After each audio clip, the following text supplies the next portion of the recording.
Jack Eckert did a lot more push-ups than running today. Yeah, he's banged up a little bit, and late in the third and in the fourth quarter, I don't know if you noticed, but JJ was in a few times, and we're just going to wait and see with Chad. Hopefully he gets better, but we have to prepare like he won't. So. Okay. And what does, I guess, Riggs bring in Packer's stead? They're pretty similar guys, I think.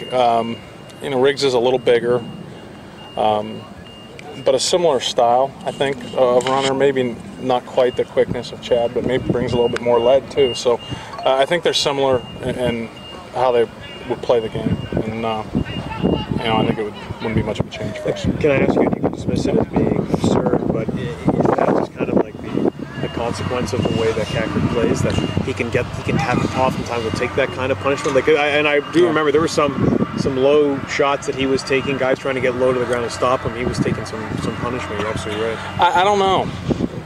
He has been pretty clean really the first 3 weeks he started, so I'm not sure. Different guys react differently, and maybe this was just one of those games where it was a physical game, and some of those runs he had down the field, he was trying to run guys over at the end and defensive backs and stuff, and as of this point, I just kind of dismiss it as dumb luck, but we'll have to see. So in the NFL lingo, we're looking at probable or doubtful, or what? Yeah, I put a word on it. I don't know. Day to day. There you go. Scott, he's kind of like a hybrid. He's not really a scat back. He's not really like a downhill. Yeah. Even Chad. Oh yeah. Like, how would you describe someone says Chad Kaepernick is? Yeah, Chad's more of an in-space back, whereas Riggs can do those things too. He's a little bit more probably of a between the tackles guy, but you saw in the preseason he was able to get deep on pass. He's got burst too. I think they're both complete backs.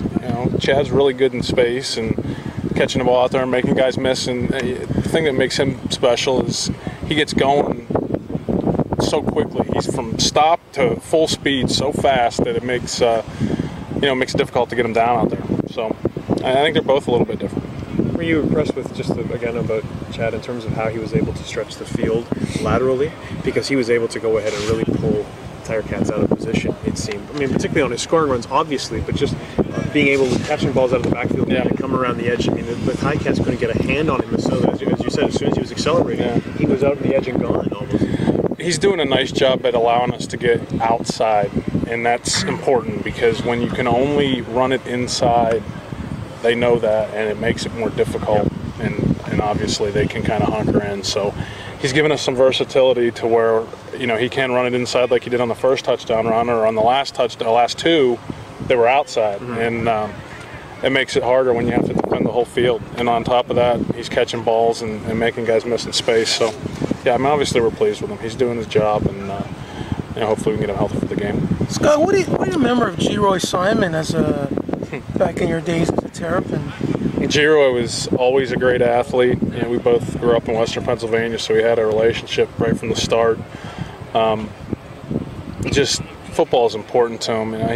He loved the game, and he started, I think, as a true freshman, and he was always a special athlete. I always thought he'd probably be playing down south. We were in Tampa together he was in the practice squad for a year, and he just didn't get his break. He was a guy that I don't know that you ever expect somebody to have the kind of career that G-Roy's had, but he certainly had all the talent and the will to do it. I think he turned 37 yesterday, I believe. He? I didn't call him, so sorry, G-Roy. I remember back in the off-season, Scott, remember they had you guys on the conference calls? Mm-hmm. Someone asked you about, because you threw his first touchdown? Yeah, G-Roy and I are good friends. We have been ever since we played together, and I'm always cheering for him, and over the years there's been a number of phone calls congratulating each other, and he's a friend. I don't look at him like just any other player. He's a guy I spent a lot of time with over 4 or 5 years. And what do you do, like whether you were at Metro or maybe the last time? What do you do when you go up against him? Like, do you take time before the game to reminisce or catch up? We say hello pregame. That's about it. I mean, there's not much time for that before a game. We say hello, say how you doing, that sort of thing. We talk once, twice a year.